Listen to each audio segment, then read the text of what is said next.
And welcome to the Rennie Coaching Podcast. First of all, thank you very much for everybody that's given me some feedback, that's watched the first few episodes as well. I had some really good guests on. Now, today is going to be a little bit different. It's going to be quite a self-indulgent podcast, if I'm honest.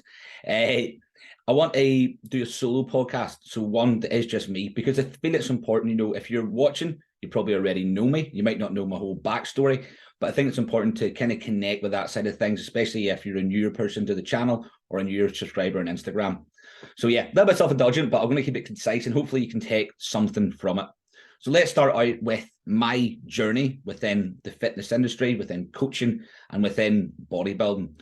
So most definitely, I feel the reason a lot of people get into the sport of bodybuilding or physique development is we all come with, some sort of potential hang up. There's something there that we want to change about ourselves. There's a pain. Certainly growing up, I was overweight. I was shy. I wasn't very confident in myself, who I was.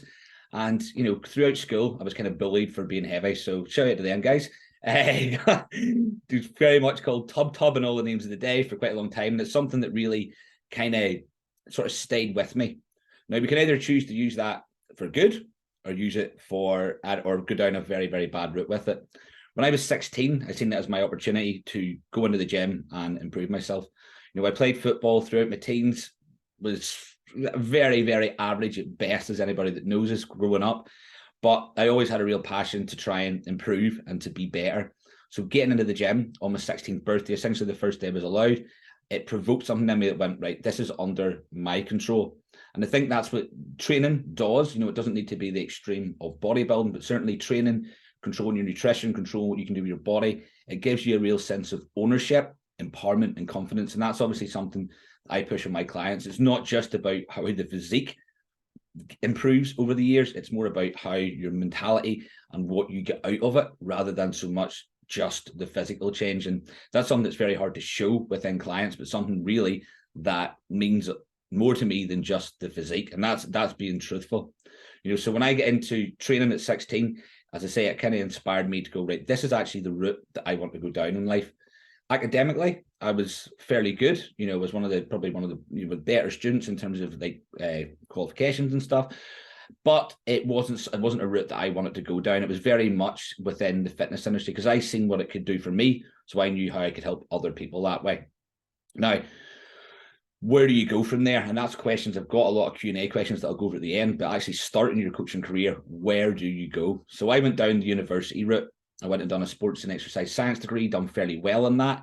But at the same time, that doesn't give you anything. It gives you a small base of knowledge that you're probably not actually really going to apply that much. If I'm honest, within personal training, you have to get into the field, get your feet wet, get your hands dirty, be prepared to do every hour of the day. And I think that's the thing. When people start coaching, they think it's going to be, this will be easy. I'll be able to be an online coach, get all my clients in, do 3-4 hours work a day. That expectation is certainly not the reality. And it's not necessarily the expectation that I went in with. So when I finished my degree, I went and done my personal training, got my qualification, and then we moved from there. So when I started within coaching itself, again, you just have to be prepared to work every single hour of the day. And that's the thing that I will say to a lot of coaches is be prepared to put the graft in. Anybody that's self-employed knows it's a really stressful environment. And I wanted to go self-employed. Many would say that I'm unmanageable, but to me, it's just I want to have full autonomy over what I do as well. So I was then working in a girl's garage for £10 an hour when she took £30 of that. So you can see, as you grow as a coach, as you start to become more informed, you'll start making better decisions. I was doing Zumba classes, doing spin classes, kettlebell classes, all that sort of thing. But really, that's not where my passion lay. It lay within physique development. And the more I went on other courses, and that's something I would say to a lot of coaches as well. And this is going to be aimed at sort of coaches and people that are interested in that sort of thing, is you've got to go out of your way to learn. It won't be gifted to you. Continued personal development, finding things like I went to M10, Mark Coles, Phil Graham as a business mentor, and that really helped sort of accelerate my career within the fitness industry. So I was back in Northern Ireland. You might know that I'm Northern Irish if you haven't heard the accent already. And I went and started in my own gym as a personal trainer in there. And from there, we gathered momentum, gathered results. I had my girlfriend at the time, now actually my wife, which is crazy. That was 10 years ago. And we lived in Larne. We lived back in a small town. And I always had this sense of like, I wanted more than just that. So we'd lived there, career got sort of going. I moved around different gyms because it was never something that really, I never had exactly what I wanted from coaching itself. From there, what happened was me and my girlfriend broke up. She moved back to Newcastle. I had a year where, honestly, I completely lost the plot. I completely lost the plot. And I think everybody has that stage in life where you get so low that you either make a decision to stay there, let life beat you up, or you choose to make a big change, make a decision, and just go for it. And to me, I got to a point where, I was partying a lot at the weekends. Business was still ticking over, but that's because it was essentially very easy in a very small market. It was very much a big fish in a small pond, but it really wasn't fulfilling me and making me happy. So what I done was I made the decision to just uproots and move to Newcastle, where my ex-girlfriend at the time was then living. Just threw everything away and went and started working in Pioneer Performance. And that was the first gym that I was in. It was a very, very, it was very much a one-to-one gym, very smart, very educated guys. And they gave me the opportunity to work in there, worked there for 3 to 4 years, got back with my girlfriend, moved in together, and things really started like moving forward. And for me, then I started understanding what my niche was, who the people I wanted to work with was. And it was that going down photo shoots, getting people in really, really good shape. The more I learned, the better that result got. And I think that's a big part of coaching. You just have to put the time in. And that's what we've done. And then as of a year and a half ago, moved up to Fitness Fraternity, because essentially the gym that I was in, while it was great, it just wasn't fulfilling my needs. And Jack up at Fitness Fraternity in Newcastle gave me the opportunity to kind of have a little bit more free live with it, just do as I pleased, really build my business. And especially over the last year since lockdown, that is when my coaching has really started to take off. That, alongside the online side of things, has given me an opportunity to work with clients that are very serious about training, that probably match my mindset more. And yeah, I love it now. As for my bodybuilding, that's really only taken off the last couple of years. And I feel we haven't really scratched the surface with that. But again, it really very much feeds in to my business as well. And I think if you can do something you're passionate about on a daily basis, being able to do things like this, talk to people, communicate with people, inspire people, then that makes work not really work. My bodybuilding is very much part of my lifestyle, but it's not the main component. I think, within anything, we have to have different components that fulfill us and make us happy, whether that be relationship, business, and for me, bodybuilding, it's a hobby, but it's much more than that. So yeah, I think if you are a coach, that's what I will say. You have to be prepared to put that level of work in. It doesn't come to you. It doesn't just land on your doorstep. It's something that you need to work on, and you need to be working on your business from the inside and the outside. You need to be educating yourself, and ultimately you need to be producing results, because that is what is going to drive people towards you. And also, I think the big thing, and I think that's one of the biggest things I've learned, is you've got to be authentic. You've got to be real. You can't bullshit people. You can for a short period of time, but ultimately you get found out. So I think being open, honest, and just passionate about what you do, and actually caring for the client, that is what's going to propel you from 10, 15, 20 pound an hour PT to a 50, 60 pound an hour PT with online clients as well. You've got to care, you've got to put the time in, and eventually that comes if you genuinely put the work in. So that's a little bit about my background, but what I'm going to kind of get into is some questions, Q&As, because that's probably a little bit more interesting. But I just wanted to go through that because I think people are going, well, who is this guy? What's his background? Maybe you've seen parts of me when I moved to Newcastle, rather than maybe getting the full picture of things. So how to build a coaching career is one of them. Now, that's something that obviously I've covered a little bit there. But if you are a coach, I would suggest, is university something that you need to do? I would say probably not. No, actually. That's something that I thought once I'd done it. Yes, I loved it. I learned a lot about life, but actually as a young coach, just getting your personal training degree and getting stuck in with clients on the field is where you're going to learn the majority of things. Social media is such a big one. You've got to put yourself out there. At the start, I feel a lot of people, they're not, there's a nervousness about being judged, but ultimately people will judge you anyway. If you don't put yourself out there, if you let that fear consume you, you'll never get anywhere. So using social media, like if you have the time, get a post up a day, be active on your Instagram stories, because that way people can interact with you. You can interact back. You can build a picture of who you are, and essentially not just sell your coaching, but just sell yourself, and people will ultimately be attracted to you.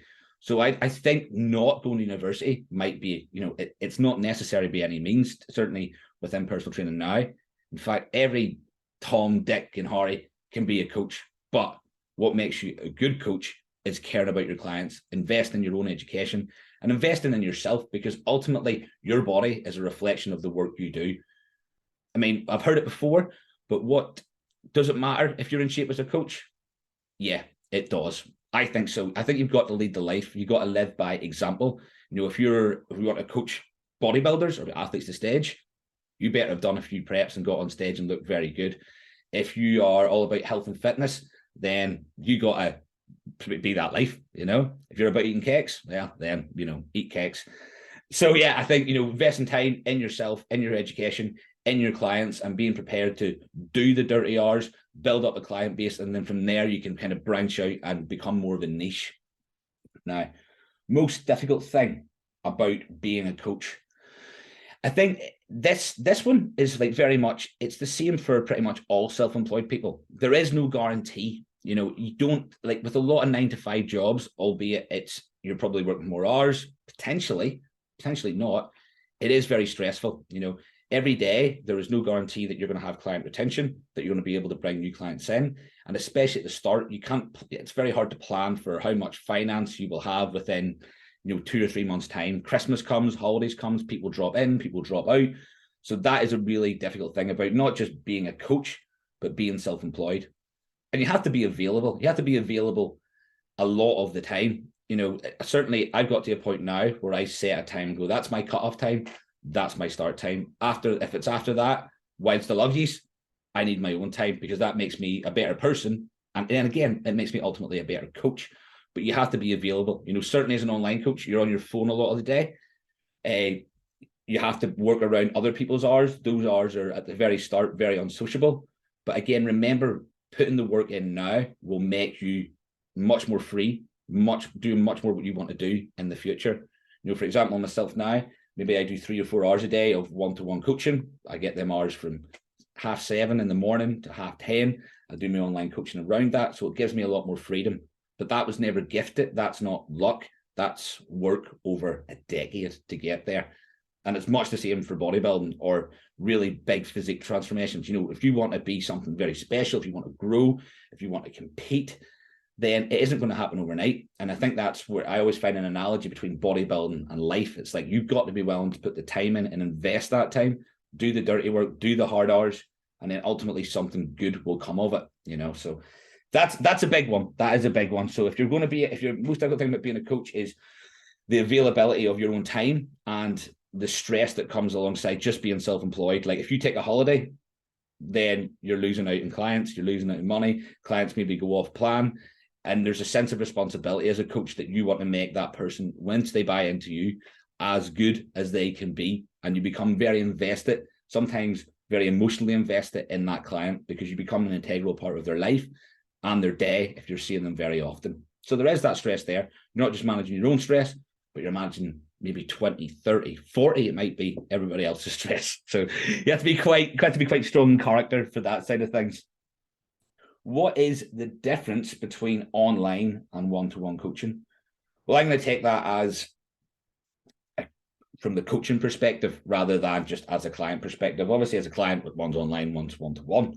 But as I think, online coaching, it's probably, well, it is less personal. You're not seeing people in person every single day, so it's a little bit harder to form that relationship. And I found, coming out the back end of COVID, that's when I started my online business. It was very much a case of trying to build that part of my one-to-one work, which I feel I'm very strong in, is relationship building, communication, and take that model and make it as close to what I can do within an online perspective. So, I think with online, a lot of coaches will just send an email. It'll be one check-in per week, where my goal was to make it as personal as possible. So, that comes with it a level of effort, and a level of stress and a level of sacrifice, because you make yourself very open and available. So I invite WhatsApp messages a lot. We have these consultation calls regularly. So there is that difference. It's also a little bit harder to, I would say, there's more of a turnover within online potentially as well, because of the fact that you're not building that same sort of relationship, or it's certainly more challenging to do so. Now, what I will say as well is like the level of experience is also important within the clients you take online.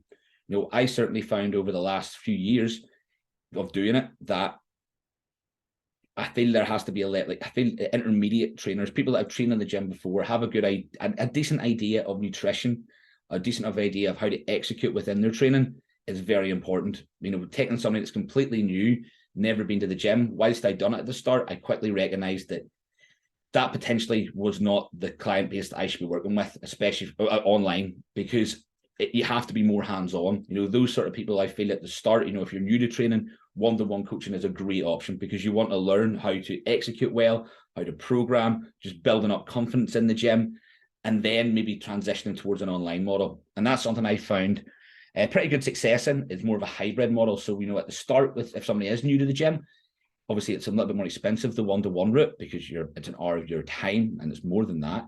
Then, you know, getting people accustomed to the gym, how to train, how to do all that sort of things, and then moving them away towards online coaching and maybe having one session per week or two sessions per month, just more as a check-in process rather than necessarily needing 3-4 one-to-one per week. And I think that's a good model for a lot of coaches to go through, because not only do you save a little bit of time, but your clients will get, I feel, more from it, and it's more affordable, so they can stay with you for longer and produce a very similar level of result, especially if you coach them well on the gym floor. Then once they know that and they can apply that, especially if they're at a level, then they can apply that online, you know, by themselves. So yeah. Now, what is the difference between training males and training females? There we go. Now we're talking here. 2 seconds. So I don't think there's not a huge difference. Obviously, physiologically, there is a slight difference, but the basic underpinning principles remain the same. We still need overload when it comes to training. We still need progression, nutrition. If you need to lose weight or you need to lose body fat, you still need to be in a deficit. If you want to put muscle on, you still need to be in a surplus. However, I feel that, and I don't think there's a huge psychological difference. I feel with males, here we go. This is where we start tapping on toes now. There is more of an ego element to it, for sure. You know, I think guys are more accustomed to being in a gym environment. They know what they bench, they know what they squat, what they think they squat, and what they think they deadlift. Whether it's done correctly or not is a very different case. You know, what I found from my experience are girls are more open to learn. They're more open to listen. Where guys, they want to have a little bit of fight back. They want to have their own input, even if they're not coming from a massive base of knowledge. But I have a great success with both. However, I do genuinely like working with females because probably the factor that they're just a little bit more open to listen and there isn't that same ego involved. However, if we look at it from a training perspective, like anybody, it's individual. There has to be specificity within that training. You know, a lot of females will come to me, they want to grow their glutes, they want to grow their legs. So obviously the programming will differ in that capacity, where guys want to build a chest, want to build their arms up, maybe don't want to build their legs. However, I will push them to try and still build some legs because it's quite important. But yeah, the actual programming of the training will change a little bit, will differ. I feel that females usually can tend to handle a little bit more volume. Now, again, this is generalization, but women can tend to do a little bit more. They can recover a little bit faster. And I think ultimately that's probably down because just genetically, they're not able to lift as much. They're not exposed to much load. So they're not exposed to as much stress. So they can recover that little bit quicker. So potentially within female training, there is that little bit more capacity to do more work and with less rest. I feel that the stronger the guy is, the less volume they need, the more recovery they need, and obviously the more food they need. And that touches on the next part is nutrition. You know, let's take a fat loss perspective. If you are a 50, 60, 65 kilo female, your requirements for calories will just be much less than a male that's 90, 100 kilos and needing to lose weight. So you're probably going to have to eat less food, unfortunately. Now, with a lot of the time, we're trying to build those calories up before we take them down. But, you know, essentially you're going to be on less calories. So I find like dieting for females is a lot more restrictive, potentially with females, because we don't have as much of as high a calorie starting point. We then have to use cardiovascular activity to burn calories, because ultimately the calories can get very low, especially towards the back end of like a photo shoot prep or obviously a competition prep. And then let's look at the psychological component of it with training males and females. There is different expectations. as much as we might not like to admit it, potentially from just society in general, of what a female should look like or what a male should look like. You know, so my goal is to empower people, but especially with girls, it's getting them empowered to be in the gym floor, to get lifting, to get stronger, to take pride in building muscle tissue, not just this constant yo-yo effect of dieting or trying these different fads out or staying stuck on the cross trainer or the cable kickbacks or the bandit crab walks. You know, that's what girls are bombarded by on Instagram, on social media, when it's not necessarily the best way to get that result that they're really craving. So yeah, I would say, like, even in terms of weight gain, weight loss, there's much more of a psychological component to it when it comes to training females. You know, there is that stigma of when a girl puts weight on, are they going to look masculine? Are they going to look like a man? It doesn't happen. Just look at some of the results I've got with girls. None of them look masculine. They all look absolutely phenomenal. With a guy, there is much more of an open expectation that they want to get big, they want to get jacked, they want to be the alpha. And there's this want to skip the process or jump up the ladder. Like, the amount of times somebody has asked me within their first week of training that's never trained before is, what about steroids? Well, what about steroids? You haven't even started lifting yet. You can't even eat 2,000 calories worth of good quality nutrition, and you're asking about taking steroids that you know nothing about the effects on the body, know nothing about how it will affect you psychologically, the health ramifications of that. So there's that need and want to be the alpha in the room, I find, with males. So it's trying to, a lot of times it's actually trying to empower females, and sometimes with guys, it's actually trying to bring them back down to earth a little bit. So that's my assessment of male to female training. Right, this is probably a long one here, actually. Choose one movement for each body part that is the best. Well, I mean, it's such a general question that, I mean, is there one specific movement for every individual that is the best? No, absolutely not. You know, obviously mechanics change or different, lever length, limb length, genetics, lifestyle. So yeah, everybody's going to just have a different response to different training. But if I was to say, if we were looking at programming and you literally only had one movement for each body part, which is probably never, ever going to happen, what we need to look at is ranges of muscle and how much stress we can put on that muscle, but potentially more stress, but with the least fatigue accumulated. So we have this thing called what is it called now? I've actually forgot. Stimulus to fatigue ratio. So the maximum amount of stimulus we can get with the least amount of fatigue we can generate will then actually build more muscle and allow us to do more. But we only have one exercise. So if we were looking at, let's look at glutes, I would say the RDL is a great movement for glutes. And I think that's a lot of people are unsure how to do that. So Romanian deadlift. So it looks like a deadlift, but we're in the lengthened position more. So what we need to look at with that, a lot of people will gravitate towards a hip thruster as their main glute builder. But that's a very short range of motion. And effectively, we only work it in a shortened range. Whereas with an RDL, what we do is we take the hips way back and it works the glute in a lengthened range. So we get that stretch in the glute and the hamstring. So from there, what we do is we can create more muscle damage because we're effectively tearing that muscle. We eat, we protein, we recover, we repair, we layer on that muscle. Whereas with a shortened range movement, yes, you might get a sensation, but sensation doesn't necessarily equate to building muscle. We get a squeeze. It's a bit like saying, if we were looking at the quads now, what's the best movement for building the quads? You know, people will feel the leg extension. It will be burning. It's one of the most painful things you can do in the gym when you take it to failure. But effectively, we're working in a very short range of motion.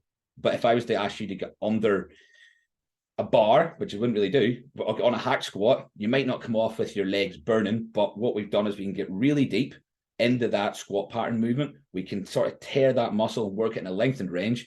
So that is a more effective quad builder, in my opinion, than, say, a leg extension.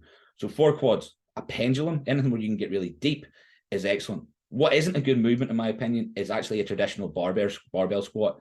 For some people, I would say the very few, it can be a great movement. If you're very adept at training, if it's a skill that you've acquired, if your lever length, your genetics allow for it, you might be able to get very deep and not have any upper back movement. However, if we're looking at just generating muscle building, there is that instability. We can't generate as much stability through that muscle. We can't put as much intent on it. Something else will likely break down, like your upper back or your lower back or your knees or your hips, before we get close to failure point. And also, it's not exactly safe to fail on a barbell squat because you'll be getting picked up like a deck chair from the very bottom. So I would say a pendulum or a hack squat for quads is excellent. If we're looking at lats, let's say lats, you'll see it on my program all the time, single arm lat pull down, because we can very much shorten the lat in that position.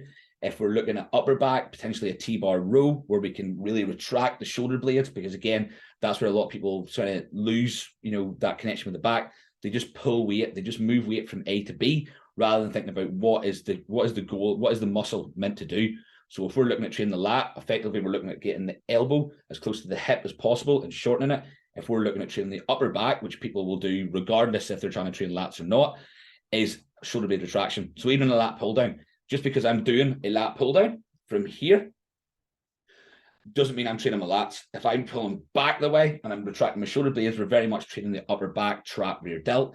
If we're looking to train the lat, we need to think about getting that elbow straight down and nearly trying to crunch into the hip. So yeah, that is my two back builders. Let's look at shoulders. I think pressing is very overrated. And if we're trying to build the physique, the side delts are very important. So something like the cable cuffed side raise is excellent. If we're looking at building the pec, potentially a cable cuffed chest fly, or something that converges where you can work within the lengthened and the shortened range. And that's what I'm going to go through. Arms, do a curl. Triceps, do a tricep row push down. Okay. So we could go through loads there. We could go through, that's probably a podcast within itself.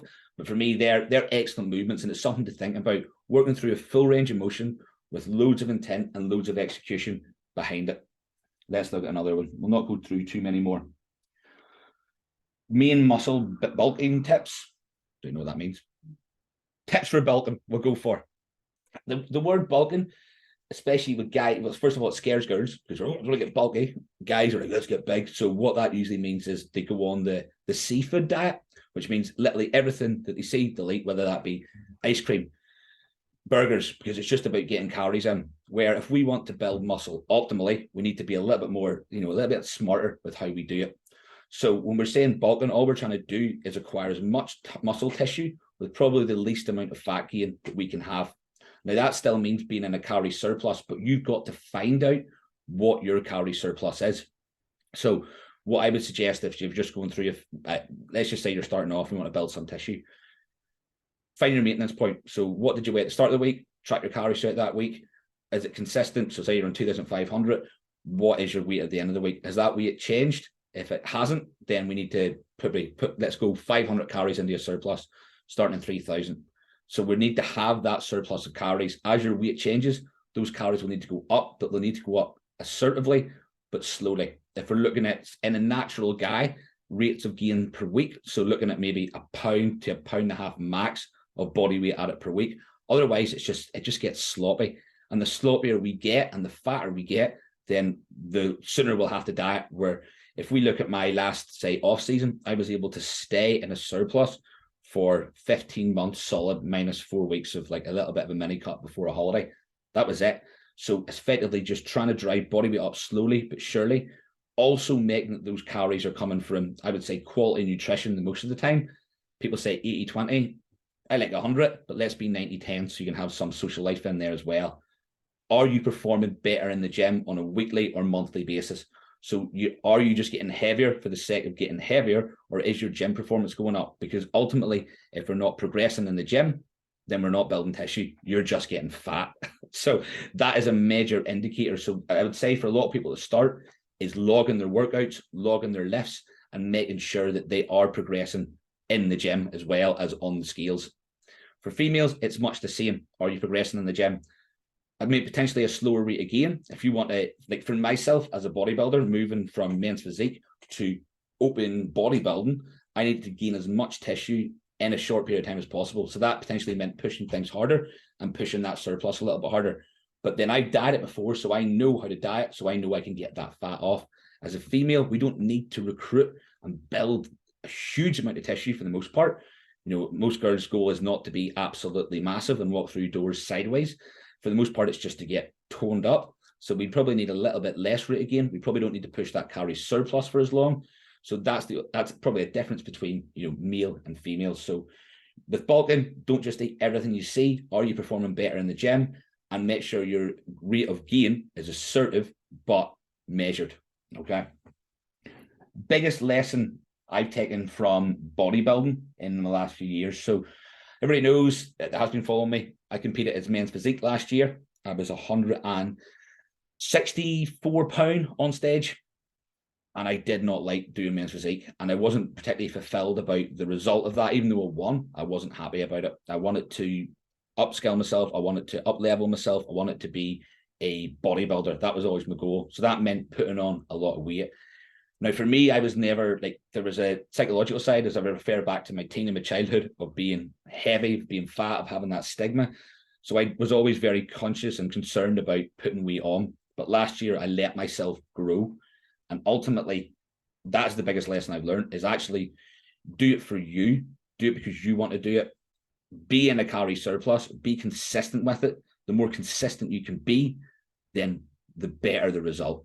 So yeah, like actually just staying in a calorie surplus and just being very consistent. And that transfers to all areas of life. If you're doing good work consistently and you're approaching it in a smart manner, you will improve. You might not be the best in the world.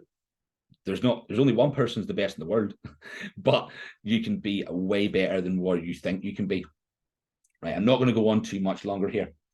So this is one I usually end with anyway. So what is the biggest lessons learned in the last few years from life, bodybuilding, and business?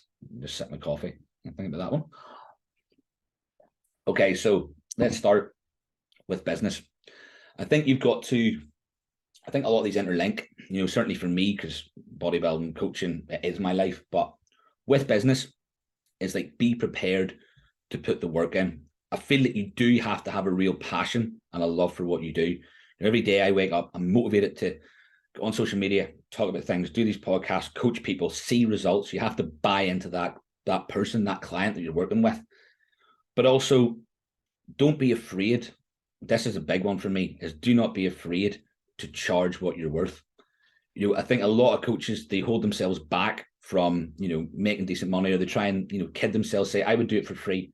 You probably wouldn't do it for free. And you might do it for free, but you'll have no roof over your head. You'll not be happy. You'll not be able to do anything. You'll not be able to have a life outside of doing your coaching for free. So ultimately, like, if you're not happy, you're not going to be a good coach.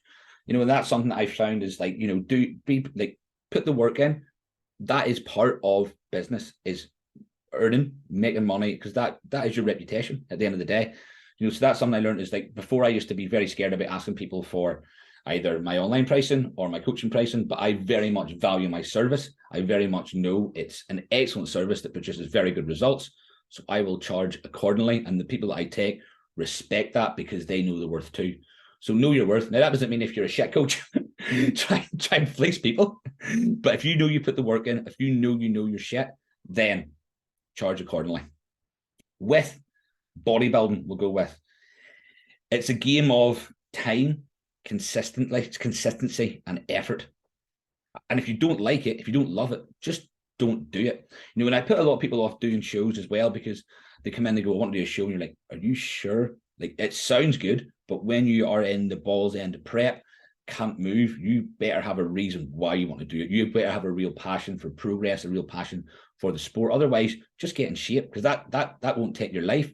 But bodybuilding, it requires a lot from you, especially if you want to be competitive, and especially if you want to be good at it. There is sacrifice. It's a cheesy saying, but it's sacrifice without regret. You have to love it, So for me, the biggest lesson learned is just, it takes time, it takes consistency, and it takes effort. If I view myself as an athlete now compared to where I was 2-3 years ago, I've learned a hell of a lot, but that's because I put the time and the effort into it every single day.